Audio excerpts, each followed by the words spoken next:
예, 목사님. Okay, are you ready? 예. Okay. 우리 함께 기도합시다. आओ हम दुआ करें, 기도합니다. 예. दुआ कर।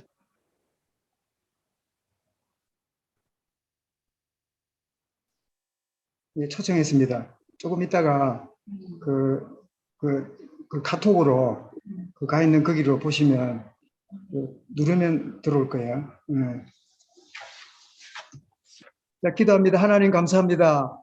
ऐ खुदा हम तेरा शुक्र करते हैं 오늘도 주의 성령으로 함께하여 주옵소서. और खुदावंद आज तू अपने रूह के मुताबिक हमारे साथ रहना 방해하는 모든 어둠을 주님이 결박하여 주옵소서. और खुदावंद रुकावटों में पड़ने वाली तमाम शैतानी ताकतों को यीशु नाम में दूर करना 성삼위 하나님이 역사하는 시간 되게 하옵소서. ताकि पाक तसलीस हम इस वक्त हमारी जिंदगी में काम करे।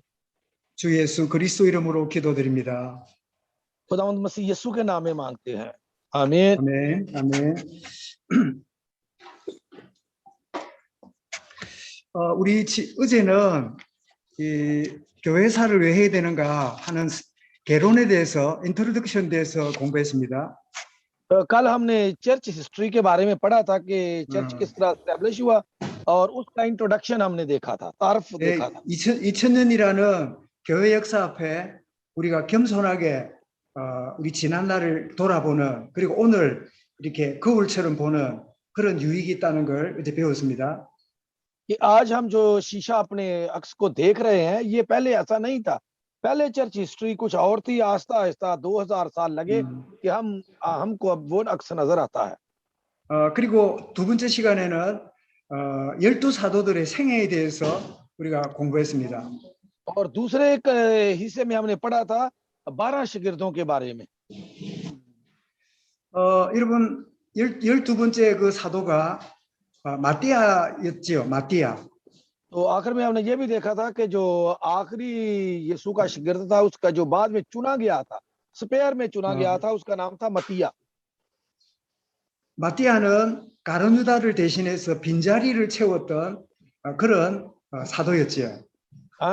ये भी हमें पता है, हमने ये कल पढ़ा था कि वो यहूदा अक्सर यूती की जगह जो खाली हो गई थी उसको पूरा करने के लिए, 12 को पूरा करने के लिए मतिया को उन्होंने चुना था।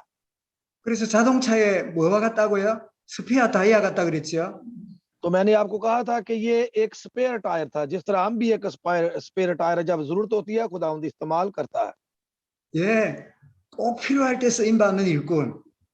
कि जब वाकई उसकी जरूरत हो उस वक्त इस्तेमाल किया जाता है।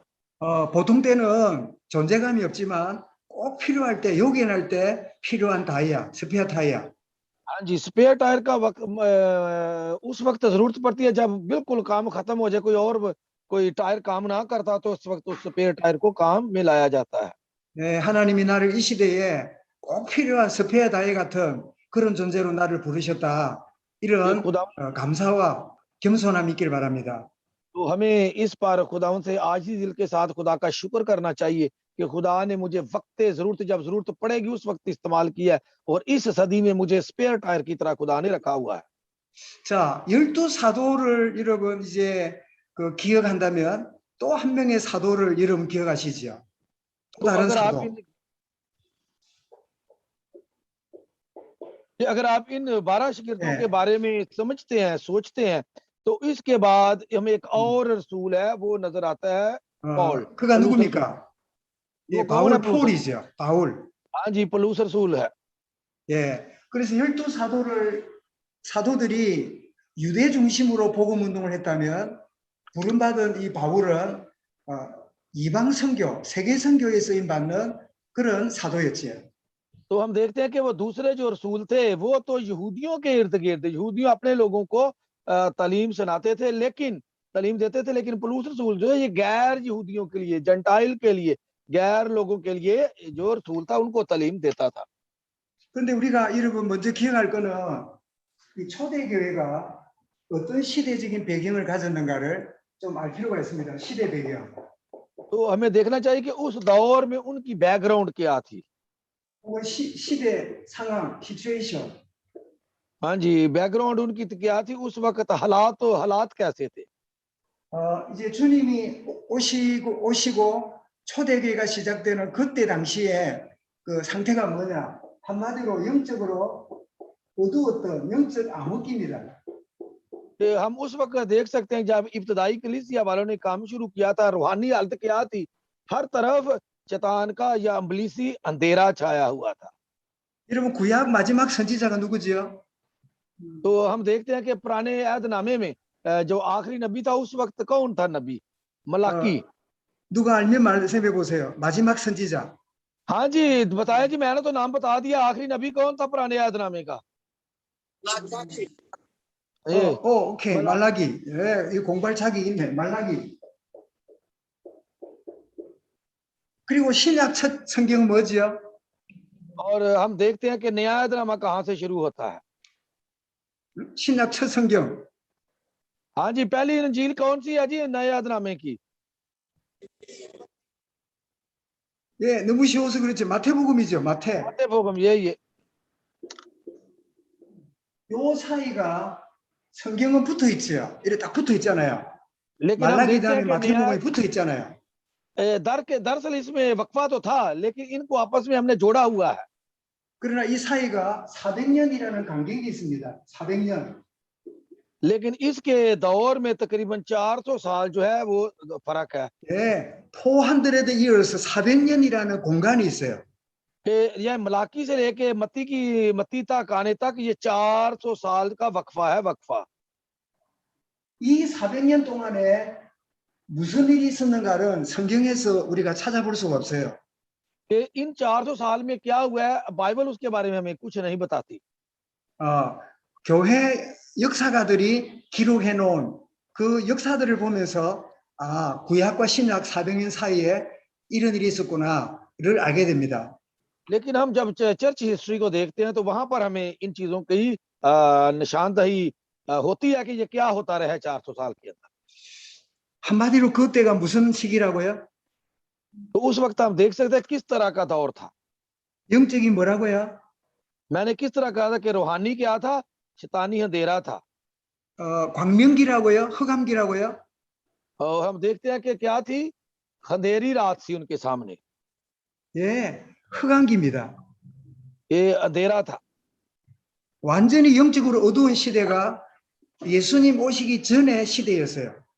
तो हम देखते हैं कि मसीह के आने से पहले बिल्कुल वो शैतान के अंधेरे में जो थे वो डूबे हुए थे। 자, 이 어두움을 밝히는 빛이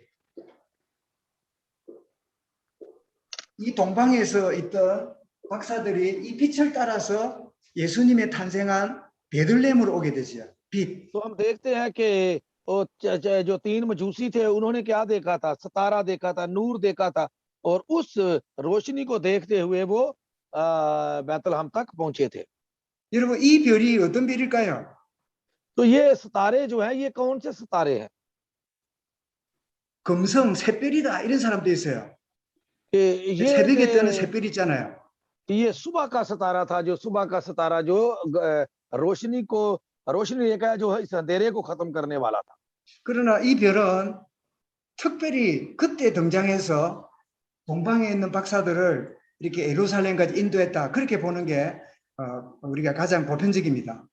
तो हम सिर्फ यही देखते हैं कि इन सितारों ने उन बादशाहों की 3 मजूसियों की जिसकी रहनुमाई की थी ताकि वो बैतलहम तक पहुंचते। 여러분 마태복음 1장에서 이 별을 따라왔다. 이 별에는 빛이 있지요. 별빛으로 따라왔다 그랬죠. मत्ती की इंजील में देखे तो वहां पर लिखा है कि वो सितारों को देखते हुए वहां तक पहुंचे, यानी कि क्या देखा उन्होंने? सितारे नहीं देखे थे, बल्कि क्या देखा था? रोशनी, नूर देखा था। 요한복음 1장에서 이 빛을 세상의 별빛이 아니라 참 빛이라고 트루 라이트라고 생명의 빛이라고 요한 1장에서 예수님을 그렇게 설명합니다. तो अगर हम यूहन्ना की इंजील में देखें तो वहां पर जो साफ लिखा है उसमें जिंदगी थी और वो जिंदगी आदमियों का नूर थी, यानी कि सच्चा नूर मसीह था। 생명의 빛으로 오셨다는 거야. और वो नूर के साथ इस दुनिया में आया। 이 400년의 어둠을 영적인 암흑기를 물리칠 빛. कि जो 400 साल जो अंधेरे में और शैतानी अंधेरे में दुनिया डूबी हुई थी। 여러분 이 시대가 왜 암흑기일까요? तो इस दौर का वे हमें कुछ पता नहीं चलता 왜 이렇게 흑암이 가득했을까요? कि क्यों ये 400 साल अंधेरे में दुनिया डूबी रही। 예, 그 당시에 있는 사람들의 마음이 흑암의 내면이 바깥으로 드러났을 뿐이에요. कि इस तरह हम देखते हैं कि जो दुनिया अंधेरे में डूबी हुई थी, उनके ज़हन, उनके दिल, ख़्यालात जो अंधेरे में थे, उनको निकलने के लिए इस रोशनी की ज़रूरत 여러분 파키스탄 현장이 여러 가지 어려움이 많지요. कि हम देखते हैं कि पाकिस्तान में भी इस वक़्त बाहर निकले तो बहुत फ़ील्ड में बहुत मुश्किलात का सामना करना पड़ता है। 예, 코로나 19라는 이 전염병 कि आजकल हम जो ये वबा फैली हुई है कोरोना की, 그리고 여러분 경제적인 어려움들 तो फिर आपकी इकोनॉमी जो माशी जो मुश्किलात है, 또 여러분 인도와의 이 전쟁, 이 카시미르 지역에 일어나는 분쟁들 और हमारा इंडिया के साथ जो कश्मीर का तनाज़ा चल रहा है, वो भी मसला है एक पाकिस्तान में। 그리고 여러분 일하고 싶은데 일자리가 없는 이런 어려움들 이런 것들이 여러분 주변 환경이지요. और एक मुश्किल ये है, काम लोग करना चाहते हैं लेकिन काम करने के लिए जगह नहीं है। ये भी इस किस्म की भी मुश्किलात दुनिया लोगों की जिंदगियों में है। 여러분 왜 환경이 어려울까요? क्यों ये हालात इतने मुश्किल हुए हैं? 예, 우리의 내면이 어둡기 때문에요. इसलिए कि हमारी जिंदगी अंधेरे में डूबी हुई है। 환경이 문제가 아닙니다. कि हमारे रास्ते कौन से, इनका मसला नहीं है। 우리 안에 어둠이 있기 때문에요. दरअसल हमारे अंदर अंधेरा है। 여러분의 현장에 그리스도가 오셨습니다.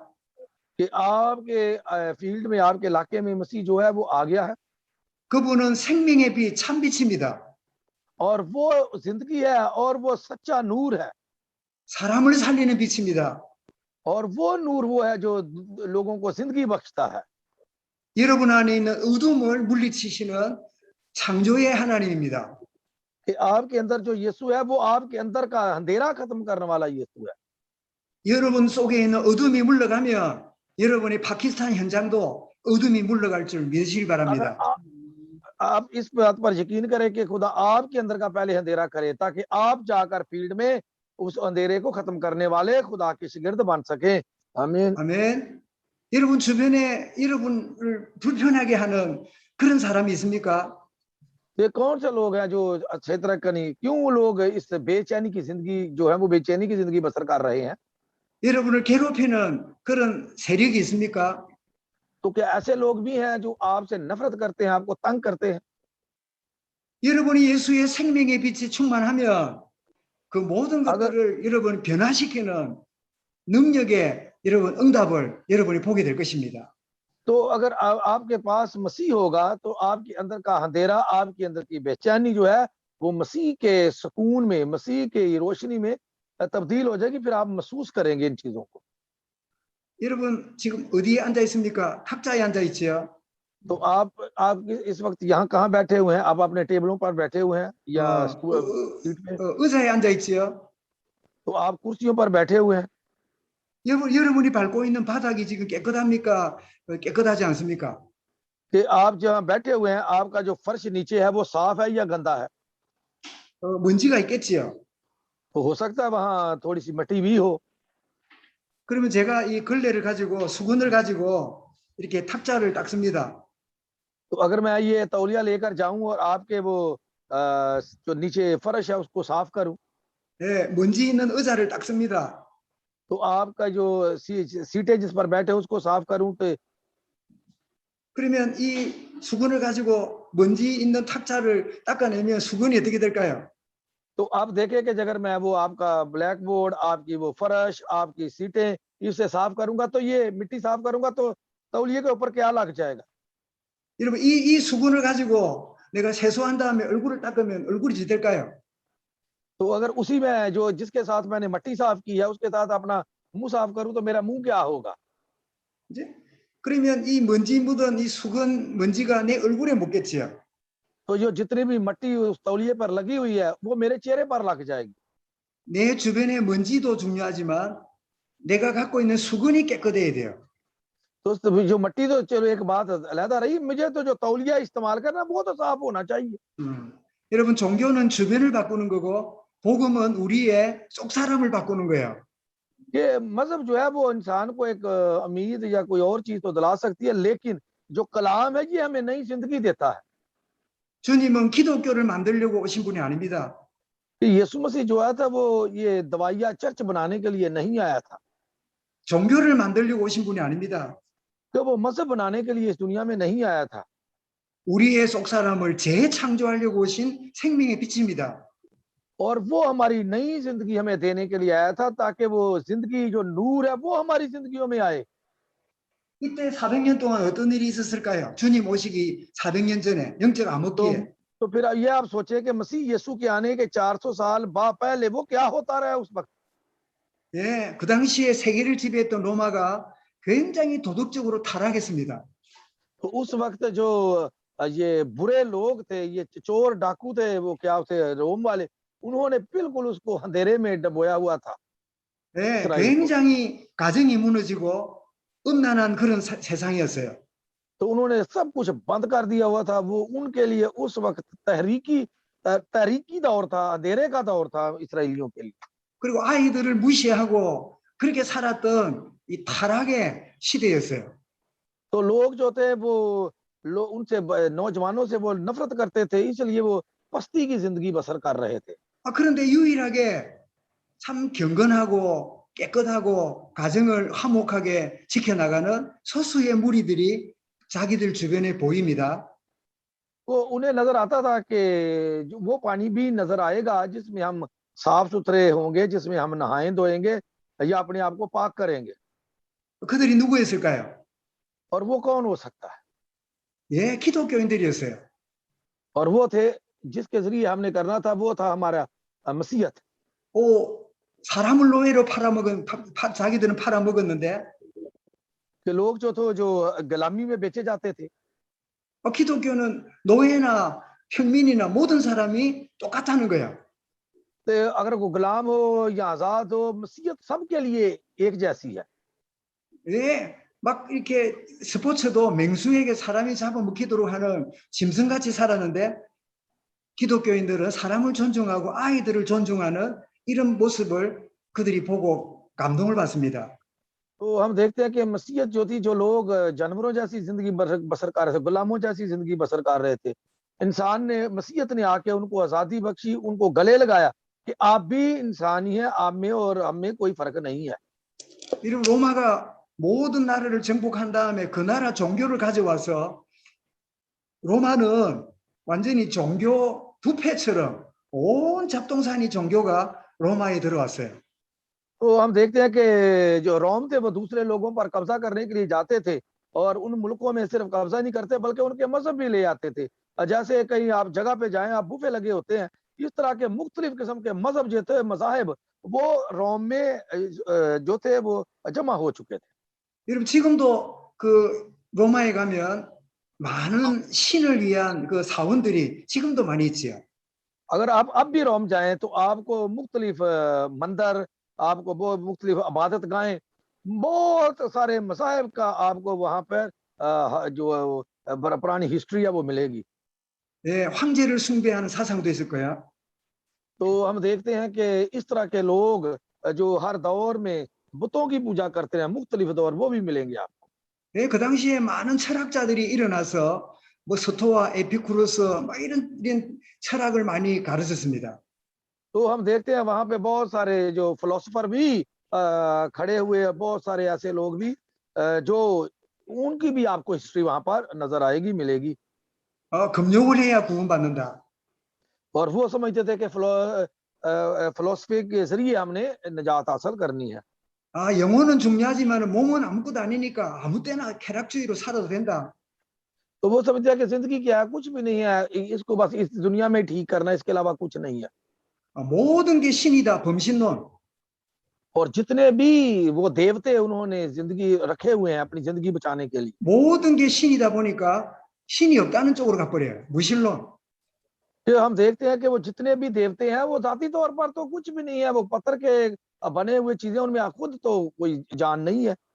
자, 이렇게 답이 없이 헤매고 있는 그들에게 답을 줘야 될 유대는 어땠을까요?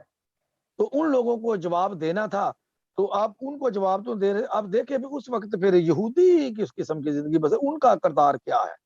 여러분 그리스도인들이 이 부패한 세상 속에 소금의 역할을 하지 않으면 어떻게 될까요? 같이 썩어버리겠지요.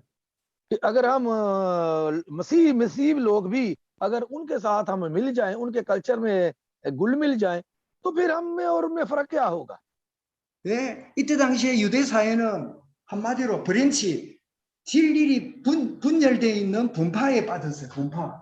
तो उस वक्त लोग जो थे वो मुख्तलिफ तंजीमों में, ब्रांचों में, मुख्तलिफ हिस्सों में तकसीम हो गए।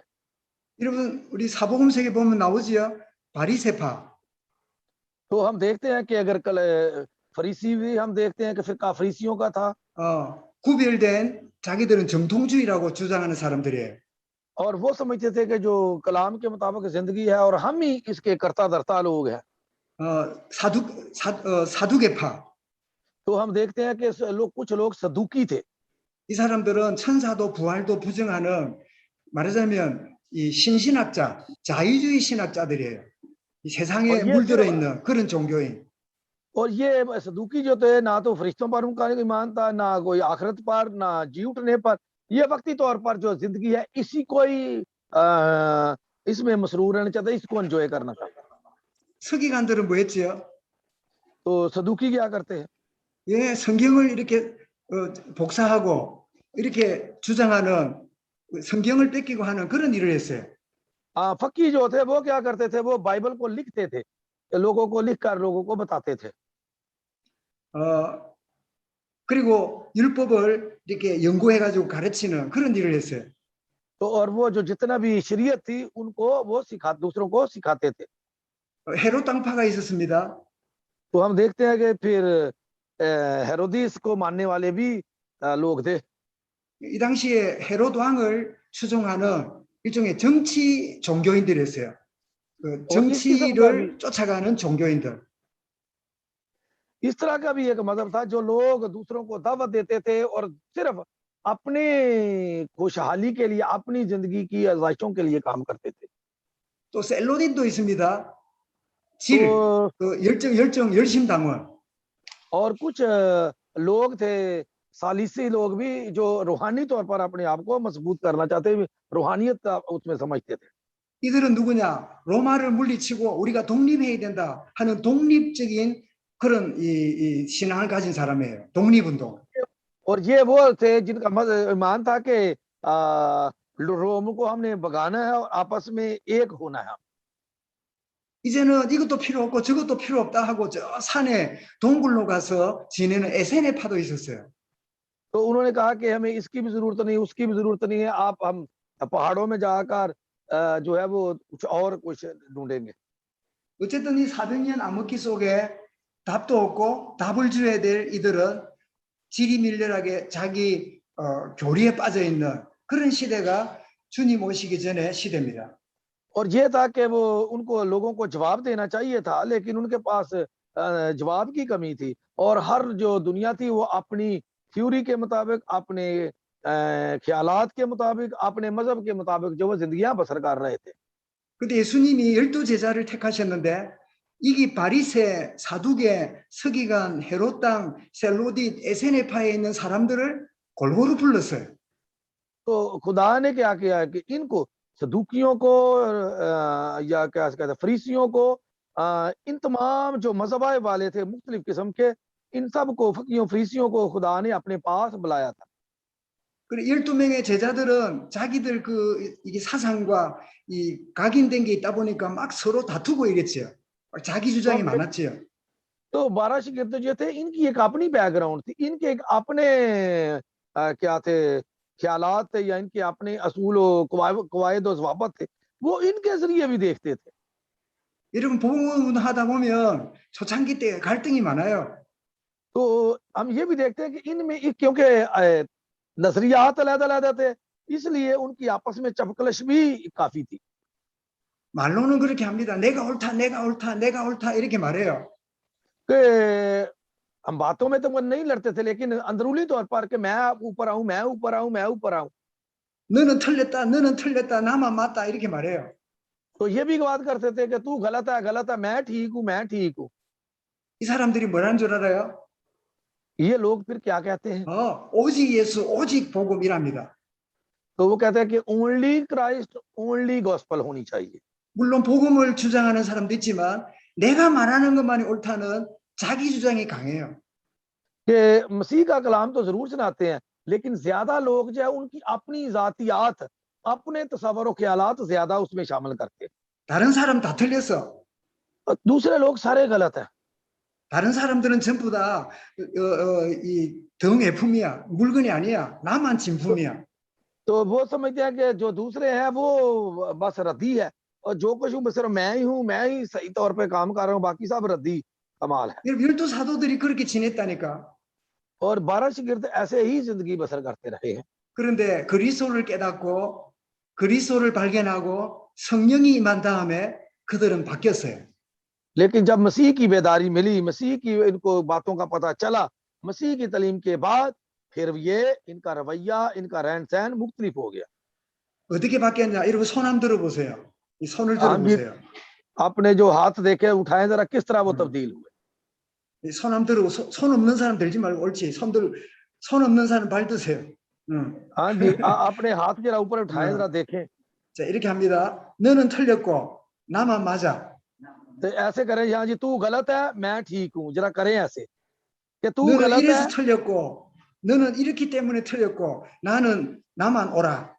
हाँ जी, तो ये कहे कि आप इस तरह गलत है, मैं इस तरह ठीक थे। चारों अपने हाथ अपनी तरफ लेके आए ना, दोनों हाथ, कि तू 그런데 गलत है 그리스도 और मैं 깨닫고 ठीक हूँ। 나서 바뀌었어요. और मैंने मसीह में बेदारी हासिल करके अपने आप को तब्दील कर रही है। ऐसे हाथ 자, करके 다시 손 ऐसे करेगा। 들어보세요. 다시 손. अपने पहले पाली साहब के हाथ देखे जरा, पाली साहब कैसे कर रहे हैं। 내가 틀렸고 मैं गलत हूँ 너가 맞다. कि तू ठीक है। दूसरे की तरफ हाथ करें आप, तू ठीक है। 다시 합니다. 나는 틀렸고 मैं गलत हूँ, अपनी तरफ हाथ लगाए, मैं गलत हूँ 너가 옳다. कि तू ठीक है। 여러분 이럴 때 사랑이 바뀌어요. कि इस तरह हम अपनी मोहब्बत को तब्दील कर सकते हैं। 여러분 그리스도는 나의 주인입니다. कि मसीह जो है वो मेरा खुदावंद है। 하나님의 성령은 우리의 내면을 바꾸시는 창조의 하나님입니다. और जो खुदा की रूह है वो दुनिया को बनाने वाली है, जो हमें तब्दील कर सकती है।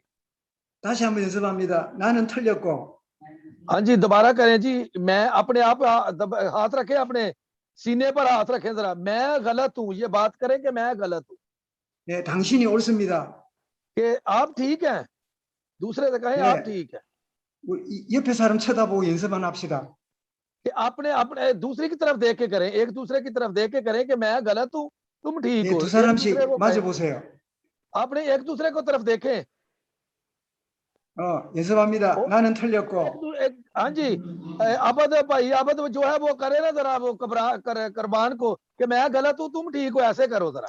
पादरी 당신이 अमजद भी जो साथ बैठा उसे कहे 당신이 옳습니다. कि तुम ऊपर, मैं नीचे जा सकता, तुम ऊपर आ सकते हो। 네, 의의가 있는 사람 손 들어보세요. अब कोई 아니다. आपको रास्तबाज है तो हाथ उठाए जरा। सब गलत 여러분 है। 이런 마음이 들 겁니다. 예, आमीन। 이런 마음이 들 아멘. 거예요. 아니 저기 예, 분명히 아- 틀렸는데 कि आपके दिल में ये ख्याल होते होंगे कि तू गलत है, मैं ठीक हूँ, 저게 분명히 잘못하고 있는데 कि तू वाकई गलत काम कर रहा है। 내가 깨닫게 해줘야지. तो हमें उसको क्या बेदारी बख्शनी है, 내가 말을 해줘야지. वो मुझे उसको बताना है। 내가 말하지 않으면 저 사람은 자꾸 저짓 할 건데 कि अगर मैं उसको नहीं बताऊंगा तो फिर तो वो लगातार उसी तरह अपनी जिंदगी बसर करता जिस तरह माजी में करता रहा। 그게 우리가 가지고 있는 신념이에요. और ये हमारे अंदर एक खासियत है जो हम अपने अंदर ये बनाना चाहते हैं, दूसरों को बताना चाहते हैं। 그게 세상적으로 가지고 있는 나의 가치관이에요. और ये दुनिया से जो मैंने अपने अंदर एक मैं पैदा की है, ये वो मेरा लोगों के सामने शक्ल है मेरी। 여러분은 성령님을 믿으십니까? क्या आप पाक रूह पर यकीन करते हैं, ईमान रखते हैं? आमीन। 여러분 안에 성령님이 역사함을 여러분이 믿고 계십니까? क्या आपका ईमान है कि आपके अंदर पाक रूह काम करता है? आमीन। 네. 그 성령님이 저 사람에게 역사한다고도 믿으십니까? तो क्या वो रूह जो है वो आपके दूसरे जो भाई आपके साथ इंसान बैठा हुआ उसके अंदर भी काम करता है कि नहीं करता? करता है। 네. आमीन। 예, 아멘. 성령 하나님이 저 사람도 바꾼다는 사실을 여러분이 진정으로 믿습니까? कि क्या खुदा उस आदमी को भी तब्दील करना चाहता है, इस पर आपका यकीन है? आमीन। 하나님을 신뢰하시기 바랍니다. कि खुदा जो है वो सबको इसी तरह तब्दील करता है। 여러분, 에서의 마음을 누가 바꿨을까요? कि इस्राएल के या दूसरे के दिलो दिमाग को कौन तब्दील कर सकता है? 야곱이 형 에서와 화해를 못 해가지고 너무 불안했잖아요. तो हम देखते हैं कि ईसो के दिमाग को कौन दिल को तब्दील कर सकता है? आपको याद होगा कि यकूब जो था डरता था अपने भाई ईसाऊ से मिलने के लिए। 아무리 선물을 많이 보내도 에서의 마음이 풀어지지가 않았잖아. कि जितने मर्जी वो तोहफे ईसो को भेजता रहा, लेकिन उसका दिल जो था वह तब्दील नहीं हुआ था।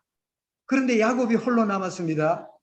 कि लेकिन फिर हम देखते हैं कि यकूब पर जब मुश्किल आया 천사와 씨름합니다. 밤새워서. तो वो उस वक्त क्या हुआ कि सारी रात जो है वो फरिश्तों के साथ उसकी जो है 그때 कुश्ती 야곱이 होती रही। 깨달았어요. तो तब जो यकूब था उसको बेदारी मिली 내가 잘못했구나. कि मैंने कुछ गलत किया है, 내가 장자권을 억지로 빼앗았잖아. कि मैंने उससे बड़े का रुतबा जो है वो छीन लिया है। 그 형이 장자권을 잃어버리고 얼마나 마음이 서운하겠냐. कि अब सोचें कि मैंने बड़े का, क्योंकि वो मेरा बड़ा भाई था, मैंने उससे बड़े का हक छीना, तो वो उसके दिल में मेरे लिए कितनी नफरत होगी, कितना गुस्सा होगा। 나라도 동생을 죽이려고 했지 않겠냐. तो फिर अपने मुल्क को भी तबाह करने के लिए वो क्या कुछ नहीं कर सकता। 그래서 야곱이 깨닫고 이렇게 고백합니다. तो जब यकूब को इसकी बात का पता चला, ये बेदारी मिली, तो उसने इस तरह इकरार किया 하나님, 내가 틀렸습니다. कि ऐ बाप, ऐ खुदा, मैं गलत था। 형이 옳습니다. कि जो मेरा भाई है वो ठीक था। 깨달은 야곱에게 하나님 이름을 바꿔주세요. कि जब वो उसको इस बात का पता चला, बेदारी मिली, तो खुदा ने उसका नाम जो है वो तब्दील कर दिया। 야곱이라 하지 말고 이스라엘이라 해라. तो तेरा नाम अब से यकूब नहीं बल्कि इसराइल होगा। 야곱이란 이름은 인본주의 이름이자 발꿈치 잡는 인본주의 이름. तो आपको पता है कि यकूब का मतलब है धोखा देने वाला, ये इंसानी एक नाम था। 이스라엘은 뭐지요? तो इसराइल का मतलब क्या है? 예, 하나님께 응답받는 인생, 그 뜻이지요. कि इंसान, खुदा से जवाब हासिल करने वाला इंसान। 자, 드디어 날이 밝았습니다. तो हम देखते हैं कि जो दिन है, वो वक्त है, वो तब्दील हो जाता है। 그 형이 반대편에서 오고 있습니다. तो जो उसका बड़ा भाई था वो उसे मिलने के लिए आ रहा, 그 에서가 동생 야곱에게로 오고 있습니다. और वो बड़ा भाई जो था वो अपने छोटे भाई यकूब को मिलने के लिए आ रहा है। 그런데 형 에서가 야곱을 보니까 야곱이 쩔뚝쩔뚝하고 장애자가 됐어요.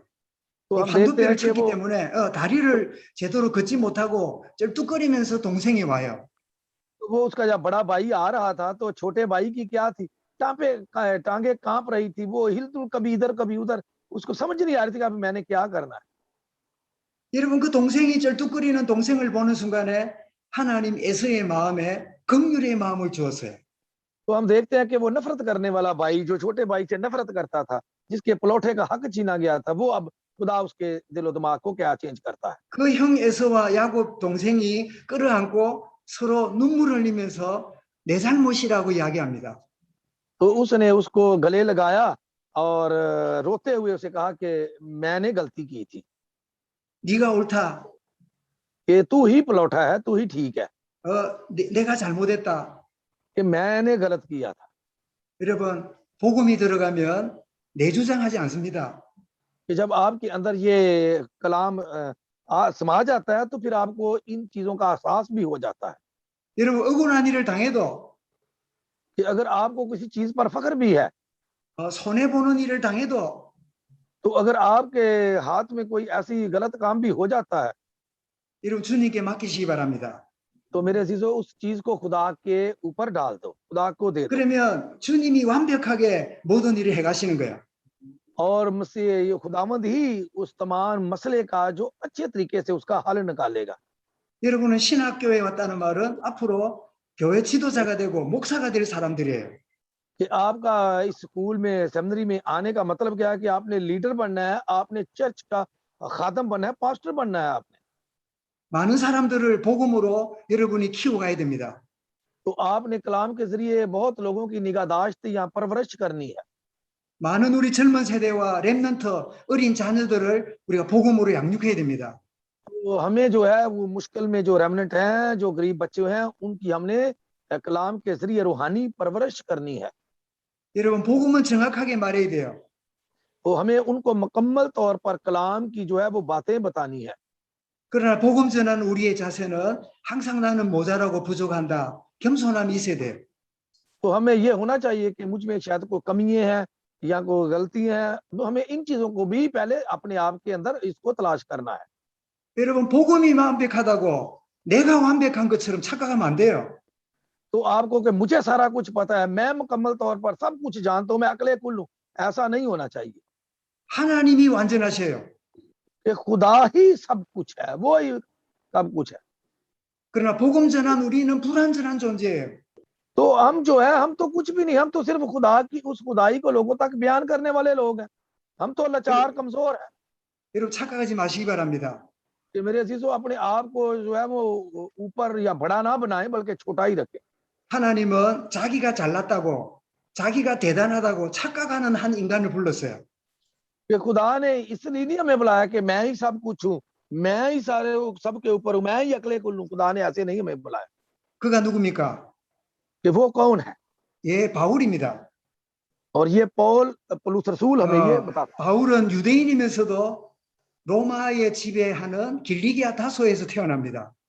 तो ये भी एक रोमियो में, रोम के अंदर एक यहूदी घराने में ही पैदा हुआ था। 아주 집안 가문이 좋았습니다.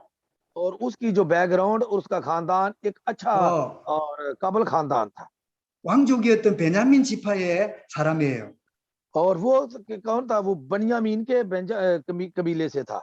집이 아주 부유한 유학까지 올 수 있을 만큼 귀족 집안입니다.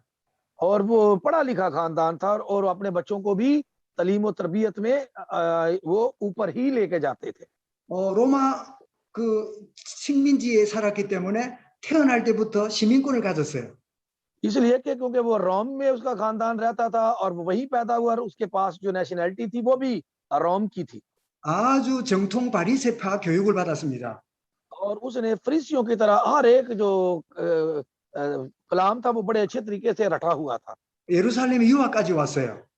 और यरूशलेम में वो तालीम हासिल करने के लिए गया था। 3대 율법사였던 가말리엘에게 이 교육을 받았습니다. और उस वक्त का जो मशहूर और मरूफ शरीयत का आलम था गमैलियल, उससे 그런데 उसने तालीम हासिल की। 자기는 옳고 예수 믿는 사람 틀렸다 생각하고 예수 믿는 사람 잡으러 다메섹으로 가다가 부활의 주님을 만납니다. तो हम देखते हैं कि वो समझता था कि मैं ठीक हूँ, सारे गलत हैं, लेकिन इसीलिए वो लोगों को पकड़कर असीयतें देना चाहता था। लेकिन जब वो दमिश्क में जा रहा था तो उसी राह में मसीह यीशु से उसकी मुलाकात हुई। 바울은 복음 모를 때 착각했어요. और वो पौलुस रसूल जो था समझता था कि मुझे शरीयत का बड़ा पता है, इसलिए मैं ही अकले कुल हूँ, 나는 옳고 कि मैं ठीक हूँ, 너희들은 다 틀렸어. तो तुम सारे गलत हो। 그런데 그리스도를 깨닫고 나서 바울은 이렇게 고백합니다. कि हम देखते हैं जब मसीह में उसको बेदारी मिली, मसीह को कबूल किया, तो फिर उसने किस तरह इकरार किया। 나는 죄인 중에 개수다. उसने कहा कि जितने गुनाहगार हैं उन सबसे बड़ा गुनाहगार तो मैं हूँ, 교회를 핍박하는 인생이었다. और मैंने ही चर्च के लोगों को, कलीसिया को सताया है। 여러분 다시 한번 연습합시다. 나는 틀렸고 हाँ जी, दोबारा जरा करें कि मैं गलत हूँ, ऐसे करें जी, मैं गलत हूँ, तुम ठीक हो, करें जरा 당신이 옳습니다. कि मैं गलत हूँ, तुम ठीक हो। 여러분 기분 나쁩니까?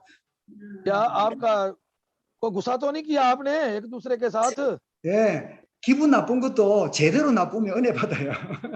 कि अगर आपको गुस्सा भी है तो गुस्सा ना करें, आप खुदा से बरकत हासिल करें और कहें कि मैं गलत हूँ, तुम ठीक हो। 여러분 좋은 약이 입에 쓴 것처럼 맞는 말이 기분 나쁘게 들릴 때가 많아요. कि अगर कई दफा होती है कि दवाई अच्छी होती है खाने के लिए, लेकिन फिर भी हम दिल कड़वा करके, दिल क्या बड़ा करके दवाई फिर खानी पड़ती है, ताकि हम जो है वो 바울이 सेहतयाब 드디어 हो। 하나님께 준비된 그릇으로 전도자로 쓰임 받습니다. तो हमें जो खुदा ने एक अच्छे बर्तन की तैयारी के लिए, अच्छी कामयाबी के लिए एक अच्छा बर्तन बनाया है। 그런데 바로 전도인 게 아니라 3년 동안 아라비아 사막에서 영성 훈련을 받습니다. कि यही नहीं है बल्कि उसने 3 साल जो था वो अरबी स्कूल से भी वो क्या था ट्रेनिंग हासिल की थी। 그리고 고향 다소에 와서 또 수년 동안 자기 나름대로 집중의 시간을 갖습니다. तो फिर उसने घर आकर, अपने वतन में आकर, अपने इलाके में आकर तो एक चीज पर उसने दवाइया जिंदगी पर फोकस किया हुआ था। 그래서 안디옥으로 부름받은 다음에 이제 선교사로 나가게 되죠. तो अंताकिया में आकर उसने जब उसको बुलाया गया, मखसूस किया गया, तो फिर वो तबलीगी दौरे पर भी गया। ये पौलुस रसूल की बात हो रही है। 그래서 사도행전 13장부터 쭉 보면 1차, 2차 전도, 3차 전도 사역이 사도행전에 쭉 기록이 되고 있습니다. अगर हम अमाल की 13वें बाब से आखिर तक देखें तो हमें उसका पहला तबलीगी दौरा, दूसरा तबलीगी दौरा या मनादी का दौर, तीसरा 3 उसके जो सफर हैं मनादी के, वो हमें उसमें पढ़ने में जिक्र उसका मिलता है। 그리고 이제 마지막 로마로 향하는 그런 여정이 28장에 나오지요. 사도행전 तो 28장에. 28वें बाब में हम देखते हैं कि रोमा में जो उसने कलाम किया, आखिरी जो उसका मस्कन था या आखिरी सफर वहां पर खत्म होता है, वो भी हमें पढ़ने को मिलता है। 바울은 큰 역사가 일어날 때 거기에 머무르지 않고 로마도 보아야 하리라 라고 하는 다음을 생각하는 머무르지 않는 하나님의 사람이었어요. और इस तरह उसने देखा कि मैं खुदा का बंदा हूं, और ये भी उसने इरादा किया कि मुझे रोमा भी देखना जरूर है। और ये था उसकी आखिरी ख्वाहिश कि मैं जाने से पहले जो रोम में भी इस कलाम की मनादी करके जाऊं। 여러분 안주하지 말고 계속 성령 인도받는 주님의 제자로 살아가시기 바랍니다. ये खुदा सिर्फ बैठे ही ना रखे, हाथ पे हाथ रख बैठे ही ना रहे, बल्कि कलाम के जरिए मसीह के शागिर्द बनने की खुदा सबको तौफीक अता करे। आमीन। 여러분 바울이 증거한 신학을 정리하고 이 시간을 마치겠는데요. कि ये है पौलुस रसूल के किस तरह उसने मसीह को कबूल किया, मसीह के पौलुस रसूल के जरिए उसकी तालीम क्या थी, ये हमने आज यहाँ पर आज खत्म करेंगे। 하나님의 주권을 전적으로 의지했습니다. कि मैंने खुदा के म्यार को क्या, खुदा की हकमियत को जो है वो उसके मुताबिक चलना है। 살든지 죽든지 주님의 뜻 कि, 가운데 있기 원한다. कि मैं मरूं या जीऊं, मैं मरने हर वक्त जो है खुदा की बरकत के नीचे, खुदा के मसीह के हाथों के नीचे रहूंगा। 오직 믿음으로 구원받는 이신득이 믿음으로 구원받는 이 구원의 원리를 주장했습니다. कि हमें यही करना चाहिए कि हमें ईमान के जरिए ही निजात हासिल करनी है। 그리스도께서 십자가에 나의 옛 사람이 죽었고 지금은 그리스도께서 부활하신 주님이 나와 함께 계신다. 여기에 대한 간증 정인으로 섰습니다. तो हमें सबसे पहले खुदा की वो बड़ी मोहब्बत को, पहली मोहब्बत को जिसने हमारे लिए अपने सलीब पर जान दी और अब वो जिंदा है, और हमें उसी जिंदा मसीह की जो है गवाही दूसरों तक पहुंचानी चाहिए। 네, 갈라디아 2장 20절에 그 중심이 잘 나타나고 있지요. तो हमें पता है गलातियों 2 बाब उसकी 20वीं आयत, हमें इस चीज को जो है वो भूलना नहीं चाहिए, इसको हमेशा हमें अपने अंदर इस बात को रखना चाहिए। 예, 이제 좀 쉬었다가 이제 박해 시대에 어떻게 복음이 또 역사 일어났는가를 나누도록 하겠습니다. तो हम देखेंगे इसके, थोड़ी सी रेस्ट करें, पर इसके बाद पौलुस रसूल के बाद दूसरे जो कलाम दुनिया में फैलाएगा उसके बारे में जिक्र सुनेंगे। 네, रेस्ट कर ले जी। 10분 뒤에 자리에 앉으시기 바랍니다. 10분 뒤에. 10 मिनट के बाद आ जाएं भाई। 네, 땡큐.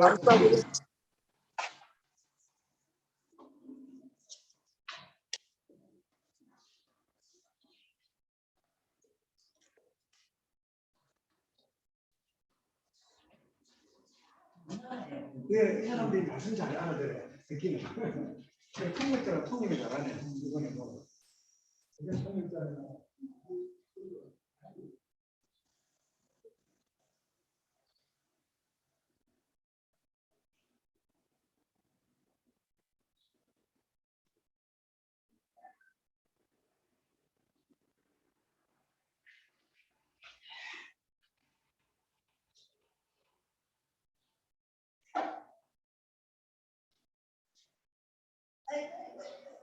Anh không có nhớ gì được. 가지고 저는 평에 혼자 일나도 열심히다. 아니 하는 거 보고 명의 보내놨고 해주려고 자가 열심히 해야 돼. 저기는 한 2시간 나가거든. 지금 잘 때 일찍 자야 되겠네. 요즘에 일찍 안 자잖아요. 아이고 우리 병이는 또막 장난이 또막 2시 3시에 그러니까 그러면 바쁘지 앉아갖고 뭐가 하는지 그래 내가 뭐 자다가 일어나다 보면 그때까지도 그래 앉아있고 세상 돌아가는 게 궁금해갖고. 아직까지 전단도 아닙니다. 예. 아 장로님도 그러십니까? 장난으로 밑에서 막 목걸이 쓰다가 막 색소폰 불다가 막 별짓을 다 하고 있습니다. 혼자서. 이제는 막 그거 그림 그리고 난 그것도 취미를 재밌어갖고 어디 배우시는가 봐요. 예예. 근데 그게 그리 좋다 안 합니까? 너무 재밌어하네 그것도. 그러니까 그리는 거 돈만 되게 굉장히 마음이 그러게. 아버님이 품식을 하더만 이 사람도 또 그런 나이니까. 아무나 해도 그럴 것 같은데 내가 그때 복고 쓴다고 해보니까 되게 편안하더라고. 집중력도 되고. 내려가면은 점심으로 올라와서 하면 점심도 안 먹고 또 내려가면 저녁 때가 바쁘서 해야 올라오고 그래. 그래서 그래. 근데 나는 집중하는 게 있어. 우리 장모님은 좀 보면은 자기 하고 싶다는 거는 도전을 잘해. 하든 뭐 잘하든 못하든. 잘 아들 좀 그런 좀 많이 닮았으면 좋겠어. 나이 들으면 이제 그 기질이 나오겠지.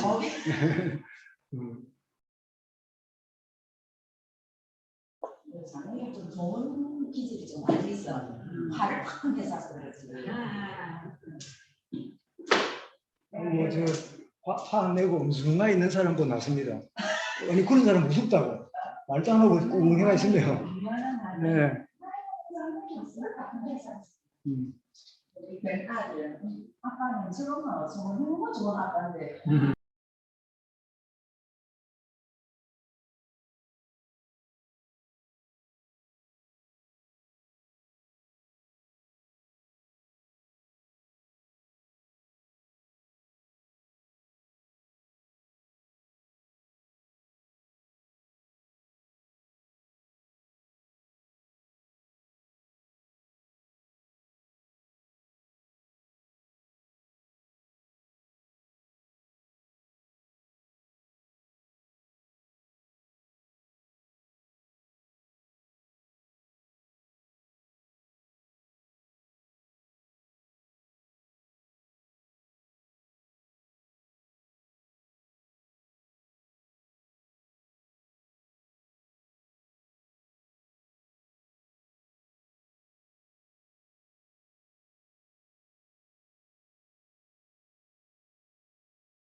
예, 목사님.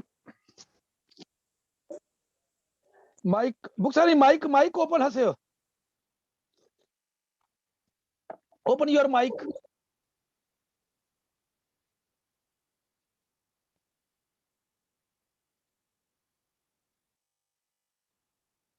마이크 목사님 오픈 your mic.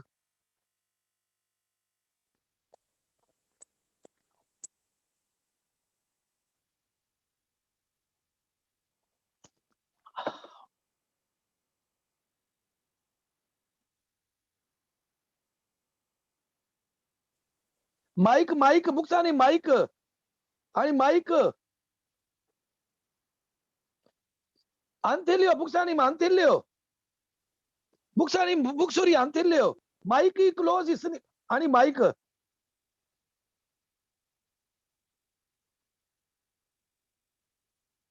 पादरी साहब का माइक बंद. Okay.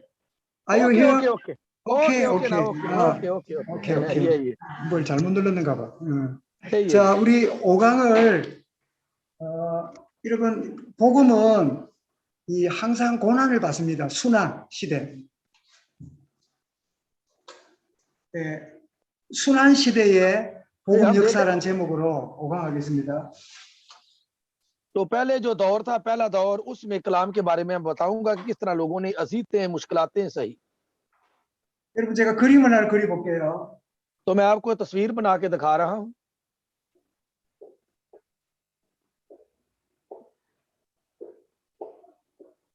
이게 뭐 같아요? बुर्गे से बोना भूफुटंद. ये क्या नजर आ रहा है आपको? मुझे तो कोई नजर नहीं आ रही चीज. आपको कोई नजर आ रही है चीज? हाँ? कोई चीज नजर आ रही है कि नहीं? मुझे तो 뭐 같아요? 눈 하나 있는 원숭이지요. 목사님 안 보여요. 안 보여? 예. 원숭이, 눈 하나 있는 원숭이야. आज ये वो उन्होंने ऊपर बंदर की एक तस्वीर बनाई है. बंदर की 이 तस्वीर 마을에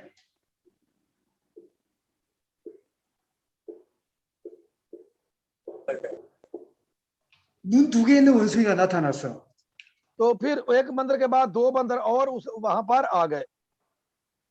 여러분 원숭이 눈 하나가 정상입니까? 두 개가 정상입니까? तो आप ये देखें कि आपको एक अच्छा लगता है या वो दो अच्छे लगते हैं. क्या उनमें फर्क क्या है? 두 개 있는 게 정상이죠.